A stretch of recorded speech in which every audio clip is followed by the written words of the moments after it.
Hi, my name is David. I was born in South Africa. I'm 22 years old. I'm studying at the University of Johannesburg, hospitality management. Yeah, and I'm adopted. My biological mother and her boyfriend, once he found out that she was pregnant with me, he ran away. And so she was all alone. She was an illegal immigrant who came to South Africa. She was found out and she had to be deported. It was actually an open adoption. So we actually met David's mother, and she was in tears, and so were we. We were both in tears because she's losing her baby and I'm gaining her baby, you know. So it was very, very emotional. But she loved David too, you know. You could see in her eyes that her heart was broken. And I told her and I promised her, I said, I'm going to look after your son like he's my own, because, you know, that's the way it should be, isn't it? If you adopt, in actual fact, legally he's yours, but it's even more than that. When you adopt a child, you can never throw that child away. He's yours forever. They're all so cute. As I was saying, I love just leaving David in a nappy, because he's, you know, like, it's so nice and cool for him, and he loves it, and he's such a happy baby. You can see he's always laughing, you know.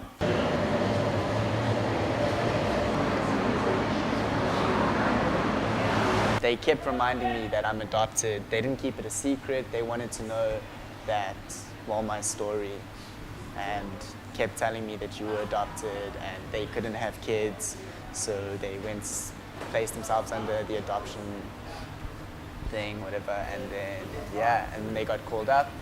It was a perfect match and they took me in. Yeah, so at an early stage I knew I was adopted, and I didn't feel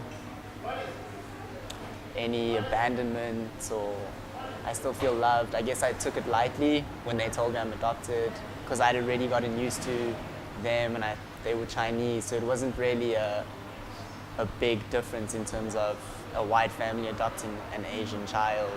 So I always felt like they were my biological parents, but deep down I obviously know that they weren't, but I consider them my real mom and dad. You know, when I used to hold him in my arms and I used to sing to him every night, then I always used to say, you're adopted, but your mommy loves you so much. You know, your biological mommy loves you so much, but you're adopted. And I used to sing to him every night, you know, and even when he was very small, as he grew up, I always used to tell him, you're adopted, you know.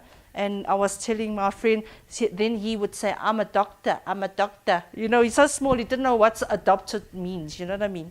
You know, because I used to sing him all the songs, whatever songs I have in mind. And the one that he loves the most is, I always used to say, this little piggy went to the market. I don't know if you know that one. This little piggy stayed at home. This little piggy has roast beef.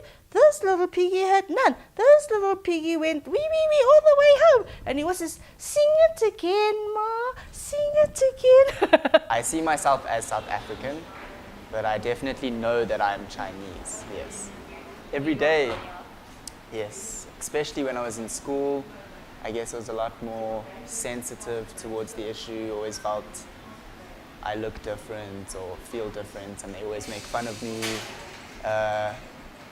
But yeah, there's a lot of expectations being Chinese within South Africa, in terms of you being clever or being good at maths and having small eyes. And yeah, there's a lot of stereotypes and judgments that are put on you before they even get to know you. Yeah, there are a lot of racial discrimination that you can feel, but it's not as severe. As you can see now, there are a lot of Chinese people within South Africa taking over the population, and the Africans are getting more used to it. It's getting more normal. South Africa is known as the Rainbow Nation, so we have a lot of diversity within this country. Home will always be here. I grew up here, and my parents have set up a life here. And I've made a lot more friends here.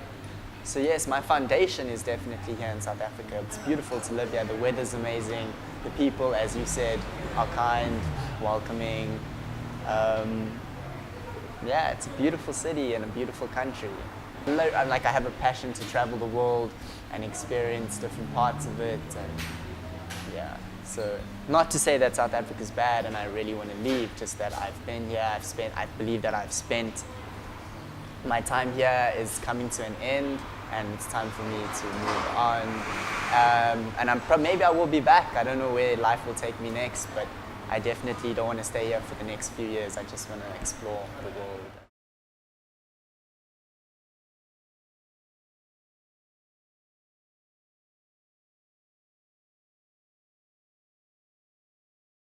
Thank you as well for adopting me and just giving me and making me feel like I belong, or like I'm one of them. And yeah, and that for loving me and providing me with everything that I need and more.